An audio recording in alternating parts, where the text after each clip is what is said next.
আমি সুভাষচন্দ্র রায় দমদম সিটিতে থাকি। বিগত 15 বছর যাবৎ আমি আমার হাঁটুর ব্যথা এমন কোনো ভালো ভালো ডাক্তার নিয়ে যে দেখিয়েছি, কিন্তু অবশেষে আমি একজনের রেফারেন্সে ডাক্তার রাকেশ রাজপুত সিকে বিড়লা হসপিটালে, উনি এখানকার ম্যানেজিং ডাইরেক্টর এবং অর্থোপেডিক ডিপার্টমেন্টের হেড অফ দ্য ডিপার্টমেন্ট, ওনাকে আমি ভিজিট করে আমি আমার অপারেশন করে 17 তারিখে, এই 17 এপ্রিলে করেছি। আজকে এই ফার্স্ট টাইম চেক আপ করতে এসেছি এবং I am feeling better 70% more than before. তাছাড়া এখানকার যে স্টাফদের কাছ থেকে আমি যে স্বতঃস্ফূর্ত কোঅপারেশন পেয়েছি, সেটার জন্য আমি তাদের আমার আন্তরিক ধন্যবাদ জানাই।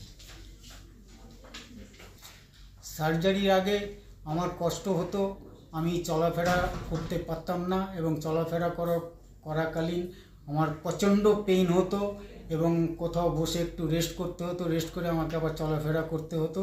কিন্তু সার্জারির পর এখন আমি হাঁটতে কোনো অসুবিধা ফিল করি না, তবে সামান্য একটু ফোলা ভাব মাঝে মাঝে হয় এবং একটু যেই জায়গায় অপারেশন হয়েছে সেই জায়গাটা একটুখানি পেইন বা একটুখানি ওই যাকে বলে ইনফ্লেমেশন হয়, সেটা হয় এবং পেইনটা মোটামুটি রাত্রের দিকে হয় এবং আইস প্যাক করে করে এখন বর্তমানে আমি একটু নর্মালে আছি এবং ফার্স্ট টাইম চেক আপে আসছি। বা ডাক্তারবাবু যেভাবে আমাকে অ্যাডভাইস করলেন এবং তার সঙ্গে এই ডাক্তারবাবু এখান থেকে আমাকে ফিজিওর জন্য যে অ্যাডভাইস করেছিলেন মিস্টার জয় মুখার্জি, ওনারও যথেষ্ট আন্তরিক সহযোগিতা আমি পেয়েছি এবং উনি এখন পর্যন্ত করে চলেছেন।